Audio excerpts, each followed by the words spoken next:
A religião em si, a gente tem muito assunto se a gente for falar sobre isso, né? A gente vai entrar lá, a questão da Inquisição, né? De uma série de dogmas que a igreja criou na época, né? E estruturou, e o quanto isso tem impacto, né? Vamos dizer assim, no que aconteceu depois, né?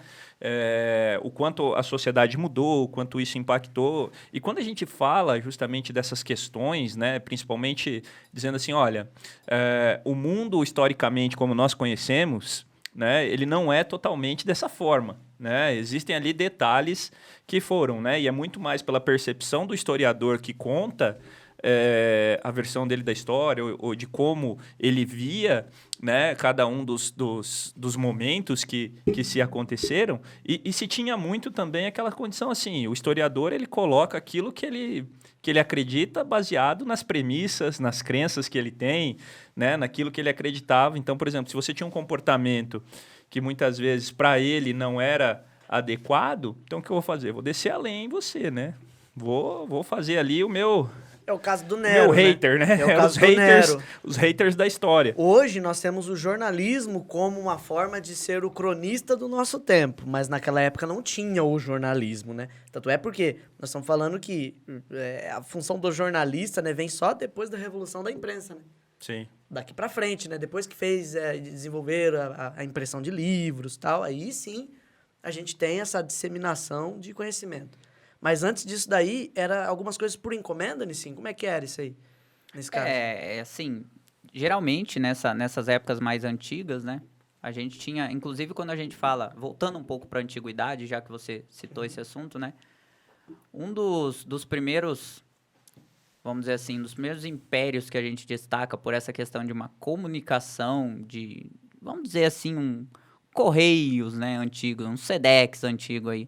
A gente destaca muito o Império Persa quando a gente fala nisso, né? Voltando na antiguidade, que os persas eles começaram a ter uma expansão territorial muito grande na época e eles precisavam ter uma forma de se comunicar. Você tinha lá os imperadores, por exemplo, que eles tinham cuidado de um puta terreno. Então, tipo, o cara não vai ter condição de ficar fiscalizando a parada toda hora. Não. Então, eles armaram uma espécie de esquema desenvolvendo as estradas dentro do império e mandando espécies de mensageiros, que a gente chama lá de olhos e ouvidos do rei, né? Que eram responsáveis aí por ir buscando essas informações. Só que, é claro, rolava aquele negócio, né? Tipo, vou fazer aqui a imagem do imperador ficar legal. Assim como na Idade Média, igual você até citou aí a questão da imprensa, que vai começar também a se destacar mais na Idade Média, principalmente por questão religiosa, que a gente vai ter a Reforma Protestante, e aí vai ter o Lutero, tradução da Bíblia e tal, divulgação, né, dos livros religiosos, e aí a parada começa a se expandir. E a partir do momento que vai se expandindo, a gente chega num momento que aí você não consegue frear mais. É igual a nossa globalização atual, vamos dizer assim, né? Não dá para Eu frear. até brinco, assim, que todas as mudanças que a gente tem no mundo são pautadas por grandes revoluções tecnológicas, né? Eu brinco até na palestra que eu dei essa semana, eu falei sobre isso, que é a primeira revolução, assim, mapeada, a revolução agrícola. Essa mudou, né, assim, todo o perfil de comportamento humano absurdamente. O homem, né, o ser humano, que era nômade, caçador e vivia de coletas, a partir do momento que ele aprendeu a cultivar o grão, né, o cereal, ele passa a domesticar animais, ele passa a viver em civilização e comunidade. Aí depois vem a da imprensa, que eu lembro, assim, que também é significativa. Aí depois vem a industrial, que não tem o que falar, né? Evolução 1, 2, 3, 4, agora tá na quinta. Tá difícil até acompanhar tudo isso, né? Mas as evoluções, elas têm esse papel importante, né, na mudança do ser humano, principalmente comportamento, né? Inclusive como até facilitadoras dos nossos marcos históricos, né? Através dessas evoluções que a gente consegue dividir, por exemplo, igual tu estava falando aí da Revolução Agrícola, né? A gente consegue praticamente ter um marco divisório aí quase da pré-história para a história com a Revolução Agrícola. O que foi a Revolução Agrícola? A revolta da enxada? A Revolução Depois Agrícola... eu conto piada ruim. Você escutou isso aqui?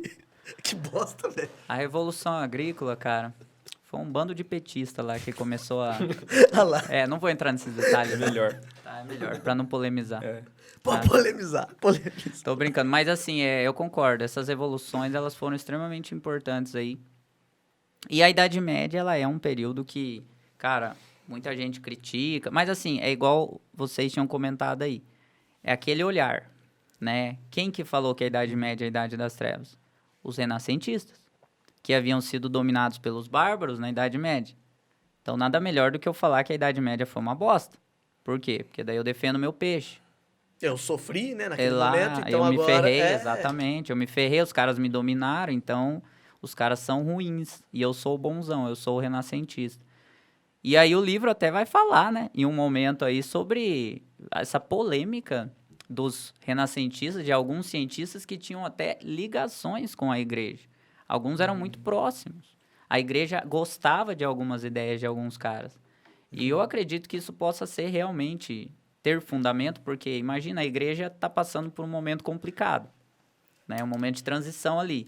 E o que vai acontecer? Ela precisa buscar um apoio para mudar um pouco a vibe deles.